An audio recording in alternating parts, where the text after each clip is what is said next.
foreign interference. Last election, some candidates were vetoed for interference and others were targeted. And millions of Canadians continue to live in fear because of threats from foreign interference.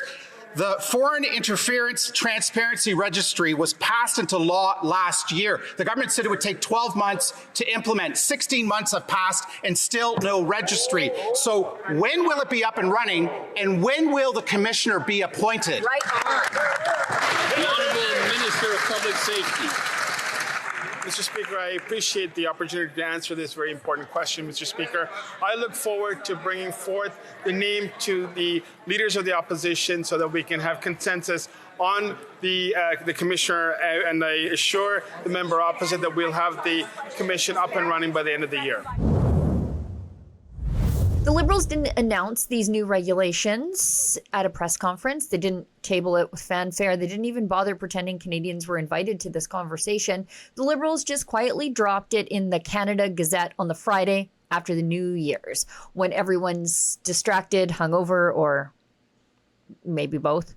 Now, what exactly did they drop? It's draft regulations to gut Canada's Foreign Influence Registry, the very same registry Parliament demanded after years of warning about Beijing, Tehran, Moscow, and others poking around in our democracy like we left the shed unlocked.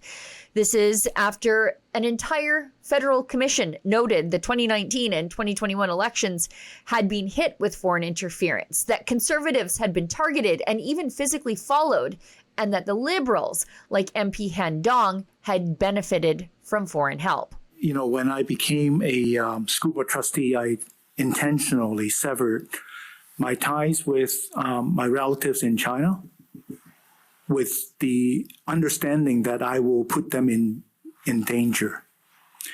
And, you know, in 2021, unfortunately, it seems like my worry has come true. But then I thought I would be protected by my country. And I was deeply troubled, disappointed that I was exposed, and the government doesn't seem to care. And now that through the commission, I've learned that they've known all about it. It's almost like I was drowning and they are watching. And the best they could do, by the way, is to let me know that I'm drowning. I don't need their notification. I need their help. And so that's the overall disappointment mixing with the emotion of anger that I have. And yes, I do not believe the way the Chinese Communist Party treating people in Hong Kong, or even just general Chinese, let alone Uyghur Muslims, are right and justifiable. But by and large, I have focused on how I can propose, my party can propose a view, a way of how Canada can be governed better. And for that, I've been betrayed. Worse still, Canadians went to a 2025 election without knowing who the 11 parliamentarians were that benefited from foreign interference. Oh, and Conservative Joe Tay, well, he was offered up for bounty to the CCP by a Liberal candidate. The other person that's running most probably is, you know, the Chinese community knows Joe Tay, Zhang Jingzi. Right? He is looking for the nomination. The Chinese media knows him. He was in the media business in Hong Kong, and here in Canada, he's a radio host, or I don't know, for Singtel Media, or Fairchild, he was a media person. So that's all he did all his life. But also right now, he is wanted by the Chinese government, and there's a $1 million reward on his head. So they want, if you guys want to pick him up and take him to the Chinese consulate, you make him $1 million. I'm just joking. But there is a arrest warrant out for him from the government of China, and there is a reward for him. But apart from that, I can't say more than that. Right now, get this. The Liberals say they're worried this new registry might be, you guessed it, offensive.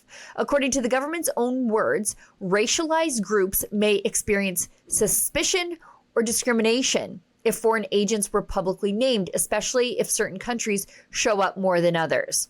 Now, it's not racist, of course, to protect our democracy from foreign influence from the likes of China or Iran or Russia, right? But instead of transparency, these people propose country neutral regulations, meaning we all politely agree not to notice very specific patterns of behavior and facts. And instead of sunlight being the best disinfectant, the commissioner will hand out guidance materials and outreach initiatives to reduce stigma. Outreach materials for foreign spies. Yes. That'll fix it. And who's behind this masterpiece of bureaucratic self-sabotage? Of course, it's Public Safety Minister Gary Nandasangari, who can't deal with files related to the terrorist group, the Tamil Tigers, because of his own foreign contamination. Canada's Minister of Public Safety, in charge of the country's national security agencies.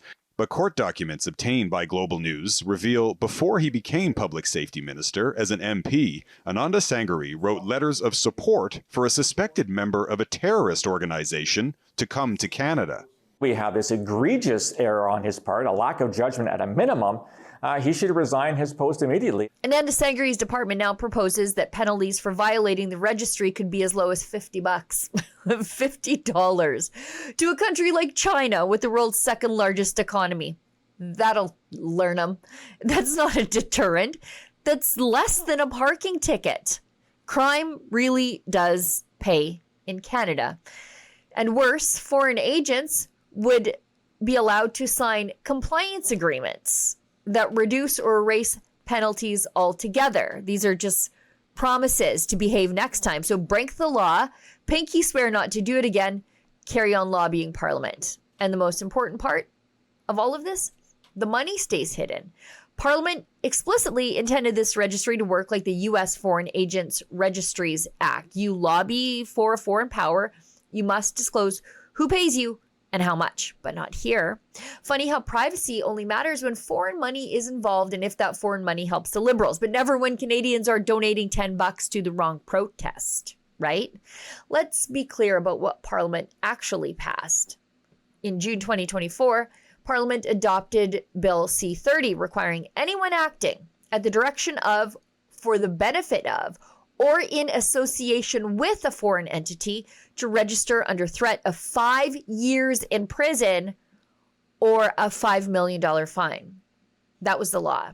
What we're getting instead is a vibes-based suggestion box with an optional disclosure and a $50 slap on the wrist for espionage and influence peddling on behalf of a hostile foreign actor. The government's own estimate says 2,422 individuals and businesses could be required to register.